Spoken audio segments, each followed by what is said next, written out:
Have you ever heard the chilling tale of the cannibal of the north? Deep in the desolate, frozen expanses of the Canadian wilderness, a legend persists, a story whispered around crackling fires on the longest, darkest nights. It speaks of a hunter, lost and desperate, who survived an unforgiving winter by committing the most unthinkable act. This isn't just a ghost story. It's a tale that sinks its teeth into the very heart of human survival and madness. Today, we venture into the snow-swept forests to uncover the truth behind the legend of the Wendigo and the man who became its most terrifying embodiment. Our story begins with Swift Runner, a Cree hunter known throughout his community for his skill and his imposing stature. In the winter of 1878, Swift Runner, his wife, their 6 children, and his mother-in-law set up their winter camp far from the Hudson's Bay Company post at Fort Saskatchewan, in what is now central Alberta. The Cree were resilient people, experts at navigating the harsh Canadian winters. But that year, something was different. The snows fell deeper, the winds howled with a new kind of fury, and the lifeblood of their existence seemed to vanish from the forest. As the weeks turned into months, the family's supplies dwindled. Hunger, a constant companion in the north, became a relentless tormentor. The family grew weak, their fire a lonely beacon in a vast, indifferent wilderness. According to Swift Runner's later account, it was during this time of intense suffering that the whispers began.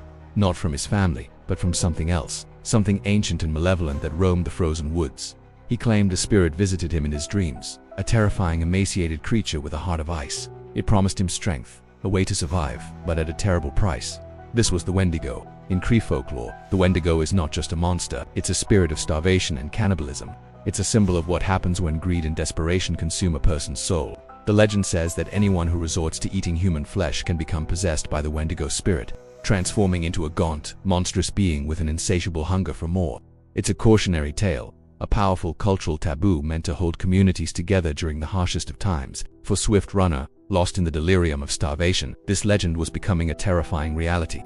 The following spring, in 1879, Swift Runner stumbled into a Catholic mission near the town of St. Albert.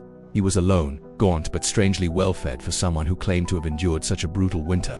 He told the priest a tragic story.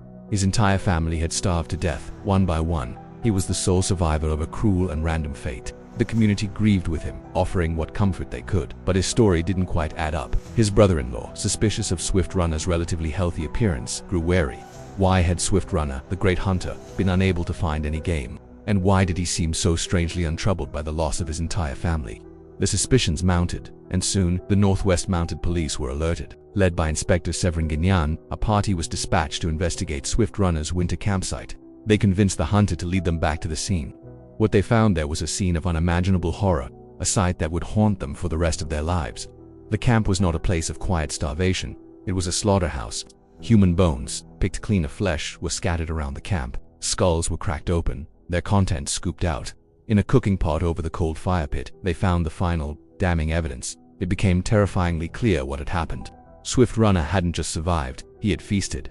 He hadn't watched his family die. He had systematically hunted them. He killed and consumed his wife, his children, his mother-in-law, and even one of his brothers who had come to check on them. The evidence pointed to a calculated, methodical process.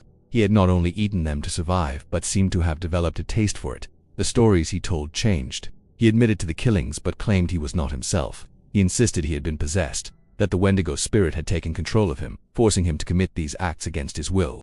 Swift Runner was arrested and taken to Fort Saskatchewan for trial. The case became a sensation, a grotesque spectacle that captivated and horrified the nation.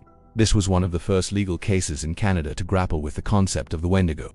Was Swift Runner a cold-blooded murderer, or was he a victim of a supernatural possession, a man driven mad by a force beyond his control? The court had to navigate the chasm between colonial law and indigenous belief. His defense argued that he was suffering from Wendigo psychosis, a culture-bound syndrome where a person develops an obsessive craving for human flesh and a fear of becoming a cannibal. To the Cree people who testified, Swift Runner had undeniably become a Wendigo. They viewed his actions not as a simple crime, but as a spiritual abomination. They believed he had succumbed to the ultimate evil, breaking a sacred taboo and transforming into the very monster they feared. They spoke of the Wendigo not as a myth, but as a real and present danger. However, the Canadian legal system had no framework for supernatural spirits. The judge and jury saw only the evidence of the crime, the bones, the pot, and the man who admitted to the killings. Ultimately, the court did not accept the Wendigo defense. They saw his actions as a deliberate choice, not the result of a spiritual possession. They convicted him of murder and cannibalism. On December 20th, 1879, Swift Runner was led to the gallows at Fort Saskatchewan. His execution was a public event, the first legal hanging in the territory. Even in his final moments, The legend of the Wendigo clung to him. It said that he refused the hood, wanting to look his executioner in the eye. As he stood on the scaffold, the man who had become the cannibal of the north met his end. But did the story really end there?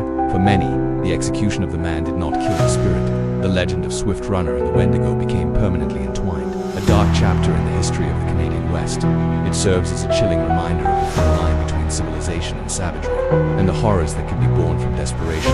The story forces us to ask unsettling questions. What are we capable of when pushed to the absolute limit? Was Swift Runner a monster, or was he a broken man, consumed by a psychosis born from starvation and isolation? Perhaps the answer is somewhere in between. The tale of Swift Runner, the cannibal of the north, is more than just a campfire story. It's a complex tragedy that touches on history, culture, law, and the darkest corners of the human psyche. It reminds us that sometimes, the most terrifying monsters are not the ones that hide in the shadows, but the ones that hide within ourselves, waiting for the cold and the hunger to let them out. Thank you for joining us on this journey into the frozen heart of a dark legend. If you found this story as fascinating as we did, be sure to like this video and subscribe to our channel for more explorations into the mysteries of the past.